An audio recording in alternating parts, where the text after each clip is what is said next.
Hey, what's up, everybody? This is the Political Brown Kid back again, here to talk to you today about cultural appropriation because it seems as though God knows how many people, how many black people, particularly celebrity, non celebrity, and well educated people, and people who claim to have such a deep background or education in blackness, cannot get on television and articulate to white people what cultural appropriation is, or at least do it effectively, at least from my perspective. Now, I'm going to say this.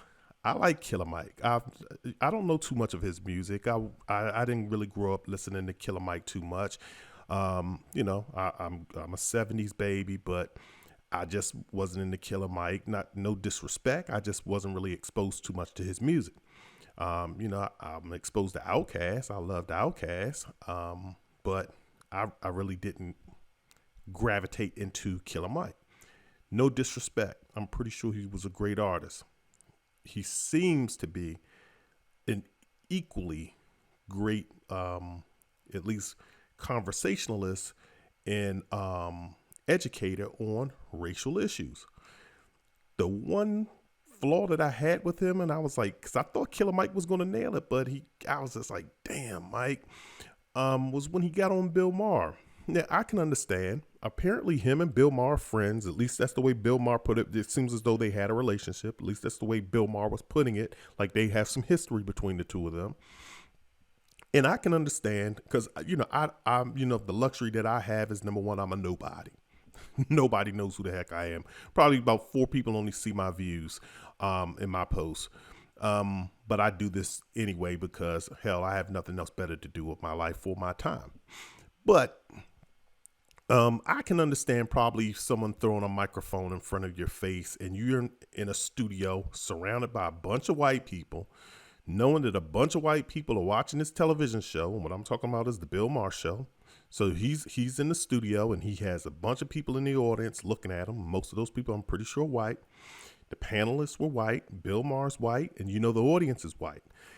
Race is a very difficult thing to have a discussion face to face about. I can be open and honest because I'm sitting in my damn house by myself in a room talking to myself because nobody else is going to listen to me. So it's easy for me to be open and honest about things that I say. As you're gonna see, if you're looking at any of my podcasts, you like this joke is crazy.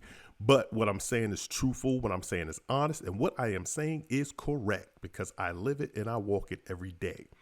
But what I want to talk about, again, I'm kind of digressing a little bit, but I'm setting this thing up, is the racial appropriation or cultural appropriation.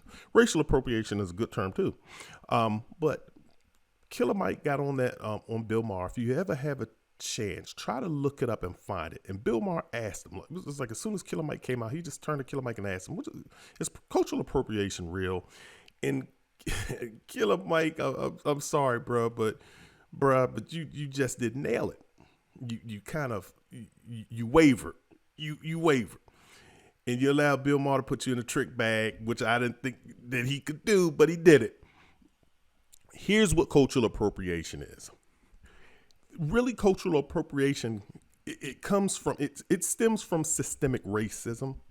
But it is when another culture, particularly I'm going to take the example of white culture, basically adopting your culture. But it's even beyond that because this is what white people have done to black people. Black people have suffered cultural appropriation on several fronts. They've suffered cultural appropriation from the physical and from the social or cultural. So let's give an example. Let's go back through history. From the first interactions between Caucasians and Nubians, through the enslavement process, the Caucasians felt as though they needed to tear down for whatever reason. I don't know what the reason was. I believe that there's always going to be the conflict of white and black. This world was designed to have a yin and a yang, a good and an evil, a rich and a poor, death, life. Everything has a polar opposite, and white people and black people are just going to be polar opposites. And for whatever reason, white people just have it's in their soul. It's in their soul. It's in their consciousness. It's a part of their it's a part of their construct just to have a hatred and or a fascination with black people. Some of them just extremely hate black people, and some of them have an admiration like I wish I was black. But in through some of that, they hate to admit that there's some things about black people that they love. They have to tear it down because they don't have it. So through that first interaction of blacks and whites in the early 1400s, 1500s, I don't know when the hell when. Don't have specific dates. I am not a historian, but what I can tell you is this: is that whites had campaigns to tear down black people. Whites had blackface, where they would, the Al Jolsons, when they would put on the black makeup and put on the black faces and draw on the big, huge lips, and they would parade around and make black people look crazy. They would talk about how ugly black people were. They would compare black people to monkeys. They would do all of these vicious campaigns. They depicted black people in movies with bug eyes and just acting savagely. And they just talked negatively about blacks, as far as from their hair to their skin tone to their facial features. Then they started, a lot of you younger kids, if you listen to my blog, you young jokers probably don't. Talking to you Generation Z jokers out there. Black people, white people have always talked about black people's butts. They called them jungle booties. That's what they used to call it back in my day. Look, I'm born in the 70s. I'm in my mid 40s. They called them bubble butts and jungle booties. And, they use it as a derogatory term. And what they did was they continually put black people down. And a lot of this was because they did not have those features. Those white women wanted those black butts. If you look at the skirts that were made, like if you ever watch those Western movies and those movies around those Western times, don't ask me for a date because, like I said, I'm not a historian. Look at the way the dresses were made, how they had those hoop type frames on those dresses to give the white women's like a higher arching butt as opposed to their flatter, lower hanging butt. Look at the way those skirts were made, or those dresses. And like I said, if you look at the back, it gives the white woman an appearance that she has a higher hanging, or higher, her buttocks hangs higher. They wanted those blacker features. They tan. They want to be browner. So there were some things that they just couldn't articulate. They admired certain things with black people, but they hated them for having it because they didn't have it. So they made black people feel bad. And I'm talking about, when I'm talking cultural appropriation, I'm talking about the physical. So I'm in the physical realm. So they made black people feel bad for having big lips. They made black people feel bad for having big butts. They make black people feel bad for all of this. And trust me, the black man has always admired the woman's, the derriere, the buttocks, the frame of a woman's butt. That's been our thing since the time we were born. This goes back even before me. So white men never noticed it because their women weren't built like that. So then what happens? I mean, because look, we've had the female rapper Trina, when she first came out, if you looked at her body was crazy. As far as buttocks, you looked at Janet Jackson, her body's crazy. I could start naming my girl from Good Times, I forget her name, Jeanette Dubois. I think that was her name. What was that? No, that wasn't her, but the one who played Thelma from Good Times. All these women's bodies were crazy. No one ever propped them up and gave them props for having crazy bodies. Now, what happens is this. You have mid 80s, late 80s, early 90s, Jennifer Lopez comes on the scene. White people view her as not being black, but being white. So now they start celebrating the buttocks. And it becomes, oh, look at Jennifer Lopez, her body's crazy. They didn't notice it before. When black women had these bodies, they didn't want to notice it before and give them props. But now Jennifer Lopez comes on the scene and it's look at this body. This body's crazy. They did it before too with Marilyn Monroe. And then I think there was another lady that came before Marilyn Monroe, but they pop up once every 50 years for white women. Jennifer Lopez was celebrated. She became the iconic, the butt girl. And that's the only time when white people want to notice something, when they think a non-black person has that feature. Now the new woman is who?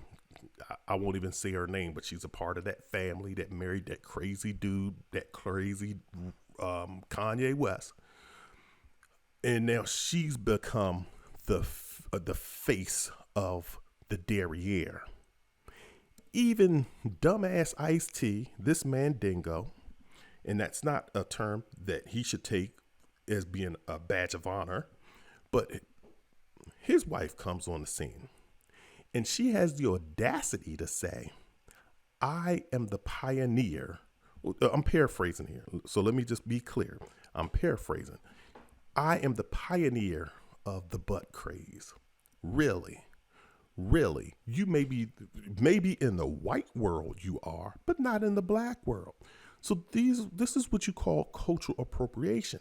It's when you take, and also look too, it's when you take something that traditionally is associated with another ethnic or racial group and make it applicable to your group. And they've done that as far as I'm talking from the physical, and they've even done it with the I'm gonna stay in the butt realm real quick, and then I'm gonna move on. But they've gone ahead, and in order to not even give black people any credit for anything from the physical, they went ahead and said, well, we're going to create butt injections, and we're going to call it the Brazilian butt lift, even though Brazilians are black. Totally different podcast that I'm going to get into, but they call it the Brazilian butt lift. They don't call it the Nubian butt lift, the ebony butt lift, the black butt lift, the African butt lift. They don't do that because they don't want to give black people any props for that. So they call it the Brazilian butt lift. Then they move on to the lips, but the lips also came first. The lips came before the buttocks, actually, but they had the lips. They didn't admire anything. Look, they talked bad and disrespected black people for their lips forever. You can go back and catch some Walt Disney shows. You can go back and catch some Tom and Jerry. Go back and catch any cartoons and watch how they portray black people with their lips and with their features, and also just with coonery, period. But now, when a woman like Angelina Jolie comes along who has full lips, it becomes acceptable. Then they start getting injections, and then they say, we call it the Paris lip. It is the Paris lip. This is the new phase. And now everybody wants to have full lips, but they don't want to give black women their props. Think about all of the women. Like I said, Kanye West's wife, she made her career from being a porn star. Let's be perfectly clear with that. Her claim to fame came from being a porn star in a porn, and it was a private movie, and I don't know how it got leaked. Don't tell me how things like this get leaked. Somebody has to, I'm not saying that she leaked it, but somebody had to leak this thing. Things just don't hit the market like that. But her claim to fame is being a porn star. And then she makes millions of dollars, tens of millions, if not $1 billion off of her look, just having a black body, having black physique. And so do all of these white women. They get millions of dollars. And then you have all of these young black girls going online thinking that this is going to work for them too. Well, if I show my romp on social media, if I have on my Instagram page and I show my booty, I'm going to make this money. No, you're not, because you're not white. It doesn't work for you that way. There's a honeybee syndrome. And that's another term that you've heard right here. I invented that term. The political brown kid has invented it. It's called the honeybee syndrome. And what the honeybee syndrome is this. It's similar to an anthill. With honeybees, most people don't even recognize a honeybee. When you go outside, most people are afraid of bees. Most people can't tolerate bees. They can't stand bees. A lot of people in society, they just can't. Bees irritate the hell out of them. Bees are irritants. They don't want to be anywhere near them. But when a bee produces something, honey, what a bee produces for society, honey and really the cross pollination of plants, but particularly the honey. People go out and get the honey. You recognize the honey and you take the honey, and then people package it, sell it, and they say, look what I made.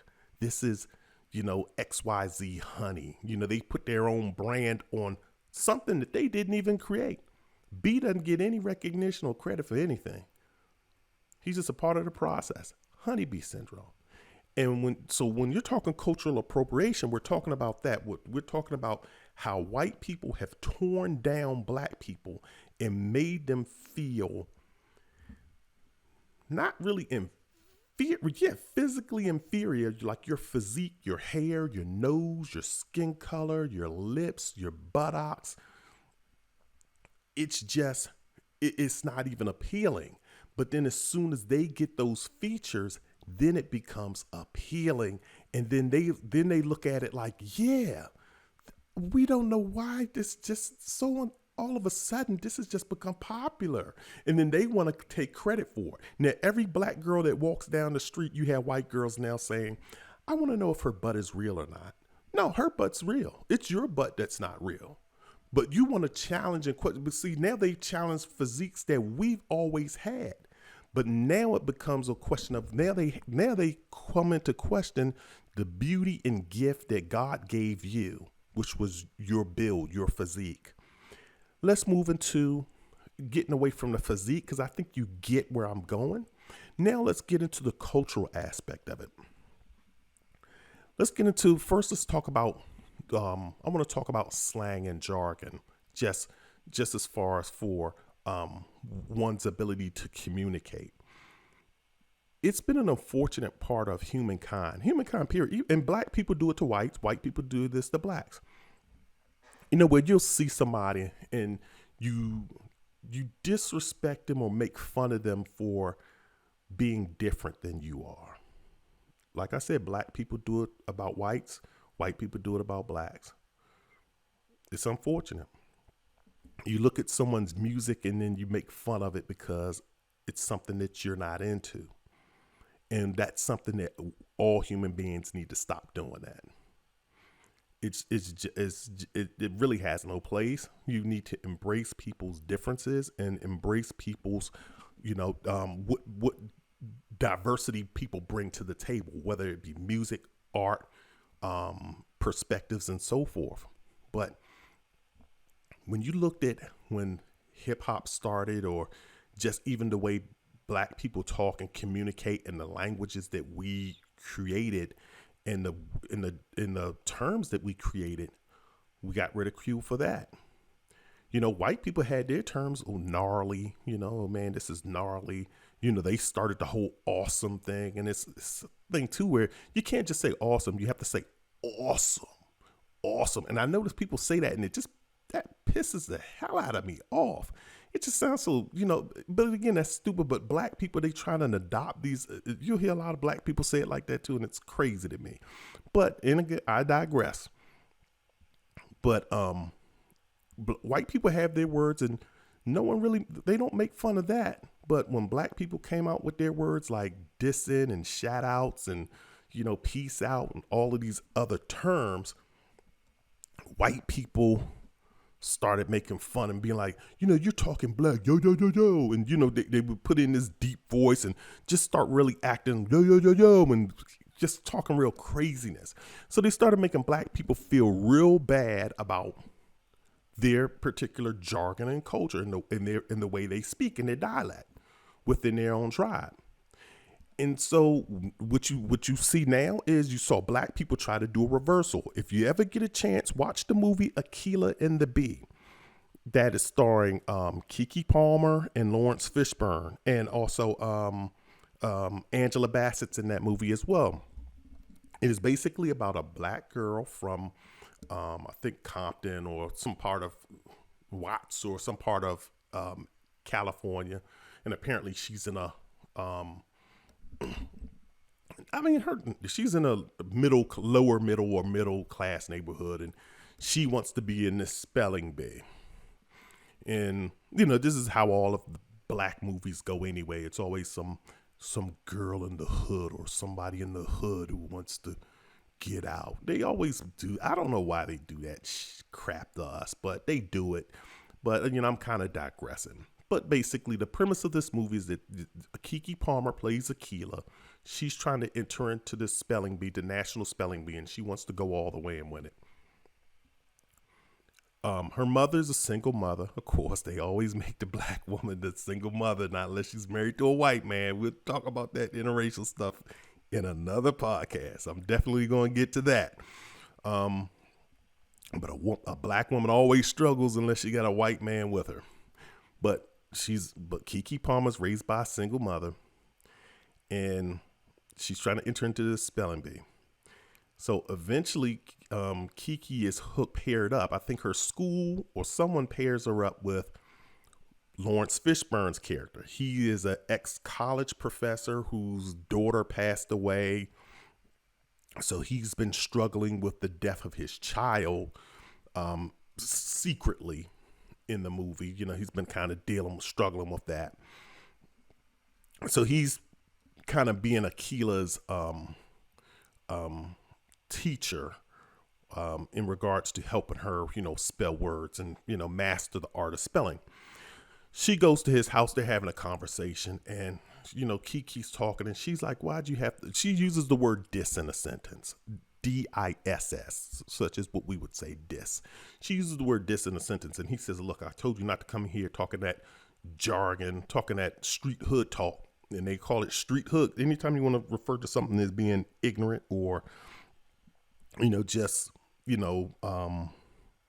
hoodish or, inwardly or inwardish, you start throwing out these little code terms, in which Lawrence Fishburne does. He's like, I told you stop using that street talk. So he's rejecting his own culture, the word dis. He's rejecting it. Keke Palmer's character, Akilah, goes and grabs the dictionary. She flips open the dictionary, finds the word dis, and she says that, and then she points the word to Lawrence Fishburne, and she says, dis. And then she reads the definition of the word dis, which is what, of course, black people made up, and which Webster's dictionary had accepted. And she says, see, it's in the dictionary. The dictionary adds words, or Webster's or whomever adds words to the dictionary all the time. So now that it has become an official word, basically, i.e., the white man or Europeans have accepted it as a legitimate term, now he finds the term acceptable. This is kind of a cultural appropriation. So what I'm saying is this, but I'm going even deeper than that. Like I said, white people have always teased black people for the way they talk. And in fairness, I'm being fair here, black people have teased white people for the way they've talked. But it's more powerful when it comes from white people, because white people own the system. White people, they represent the race and the racism because they control the resources and they can impact other people. So they're the ones who it's really important when they make, judgment or pass judgment, because a black person is passing judgment on a white person for saying gnarly dude and for talking like that. He really has no power. He's just doing it just because that's the only way he can cut or hurt someone. But a white person can cut or hurt someone by, say, oh, he talks like this, yo, this. And, when they're throwing out our terms, they're really referring to us as being ignorant. And they really culturally impact black people, because black people, I'll admit, we're psychologically weak people. That's just my personal perspective, but the majority of us are psychologically weak, and I'll tell you how.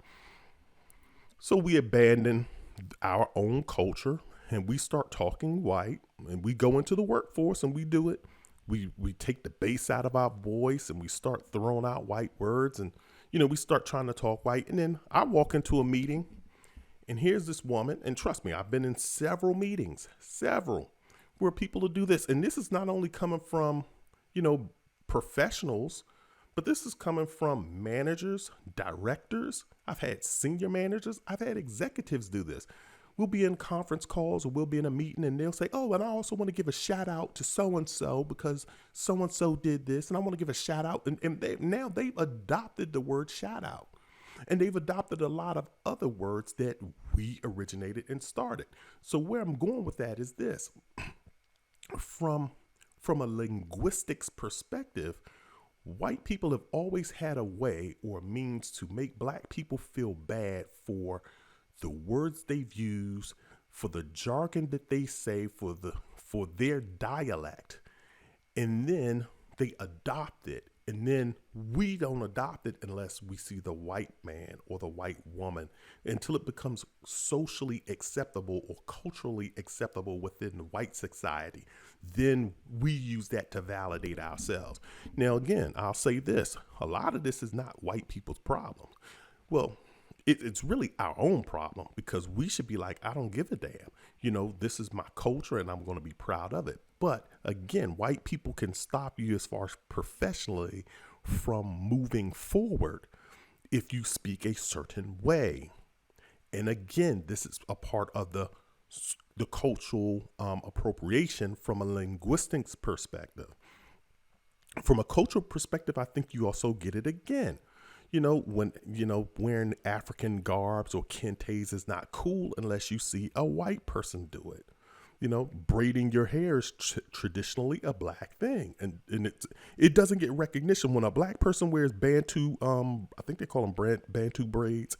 It doesn't get recognition. You're not going to make the cover of Vogue magazine. You're not going to go, quote unquote, quote unquote viral. A black woman is not going to go, quote unquote, viral for taking a picture with your hair in Bantu wraps or Bantu braids. But one of those Kanye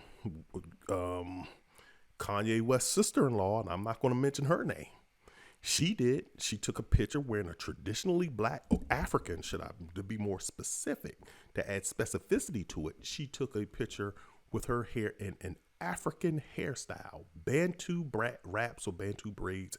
And the world loved it. It was so lovely.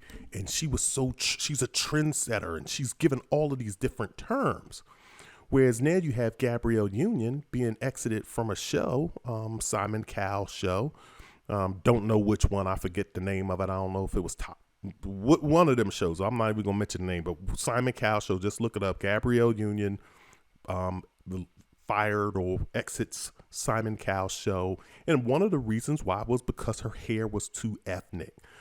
At least this is what was alleged, that she was told on several occasions that her hair was too ethnic, I guess wearing braids because black women have certain hairstyles because our hair is different.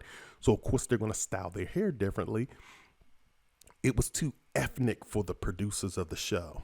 And again, here's what I'm talking about when you're talking about I'm getting back to the physical, when you're talking about black people in their styles, but you have a white girl do that same style and she goes viral with her pictures.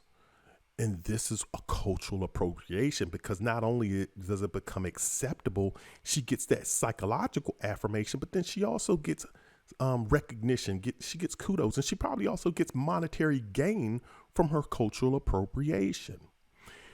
Let me talk about the other final thing, and I'm going to leave you with this note when I talk about cultural appropriation. And this is also just a part of just cultural whitewashing, period. Because black people have truly lost their souls here in America. We've truly lost our souls here. What a lot of black people probably don't know, or at least a lot of younger blacks. If you're in your mid 40s like me, if you're Generation X or like myself, you'll know what I'm about to say. Around, I want to say maybe early 2000s. I don't have my time frames down, because I've lived a long time. We're in 2020. I haven't lived too long, but I'm hopefully in the middle of my life. But around 2000, I'll say, the year 2000, 2001, or somewhere around that time, they started to do a lot of studies on this. Used to come out on the news a lot of media. And this is the way the media controls black people. But again, like I say, black people, you have to take blame because you can't let anybody control you. No one can Jedi mind trick you if your mind is sharp.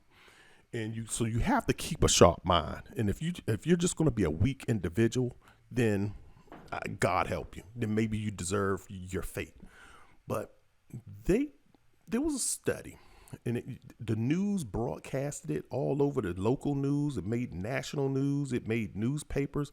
So the media ran these articles basically saying, you know what? If studies have found that people with black names don't get hired at companies. That's the way they reported it on the news. People with black names, your black ass names, are not going to get you a job. And I'm being dead serious about this.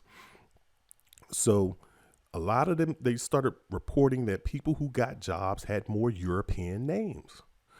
And what do you weak-minded Negroes go do? Instead of forming your own company, instead of forming your own businesses, you say, oh man, in order for me to get a job, in order for my little baby to get a job, we got to conform. So now you saw the rise, like growing up, again, like I said, I'm Generation Xer. I grew up around a lot of Cynthias, AKA Simp. We used to call them, every black girl named Cynthia is nicknamed Simp.